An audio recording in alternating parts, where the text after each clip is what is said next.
Hi everyone, my name is Ties, and in this Kennisclip we will talk about using the boomerang technique, where you hear an objection from a potential research participant during recruitment. During participant recruitment, people are likely to sooner or later express some objections to research participation. It is important to listen carefully to this and train yourself in recognizing questions or demands in some of these objections. With the boomerang technique, we first empathize with the objection that is being presented to us and then provide some additional information that might resolve the objection. The boomerang technique is therefore a two-step response.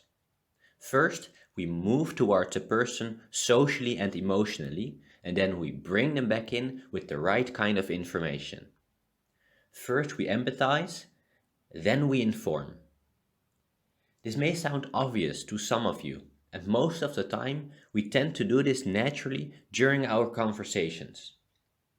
But when we are excited about our research, or when we are focused on a goal, or when we hear something that we think is incorrect, we might rush into a response or perhaps shut down. Instead of empathizing and informing, we might become defensive or offensive upon hearing an objection. Take 2 seconds to use the two-step boomerang technique instead. Let's look at some example objections and how to respond to them using the boomerang technique. I'm sorry, but we won't participate. My child really can't sit still for 2 hours. I understand that might sound like a challenge. Most children rather move than sit still. Most of our tasks, however, are only 20 to 30 minutes long. If we notice that a child would like a short break, we always do so, even in the middle of a task. That is no problem for us, and part of doing research with children. We really don't have time to participate in your study. Sorry. I understand that your time is really valuable.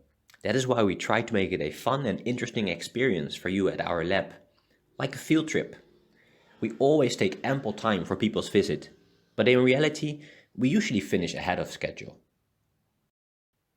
Make sure that you show an understanding and appreciation of the other person's perspective, and then grab the chance to explain all the things you've done to make your study interesting for the participant. This is not really relevant to us. I understand that you say that, and luckily you are in good health. But with your information, we could help so many people who do in fact struggle with this. In that sense, your experiences are really invaluable. Most people rather give help than get help. Participating in research as a volunteer for the good cause can help people feel really good about themselves. Emphasize how a relatively small act by the research participant can be of great value in helping others. And this is the part where we get to apply the boomerang technique to objections that we expect to face during our own participant recruitment.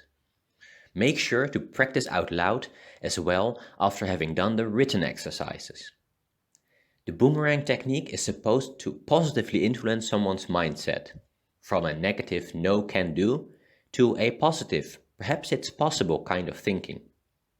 If you don't feel that shift happen in yourself when saying it out loud, then try to do some fine-tuning or practice out loud a little bit more.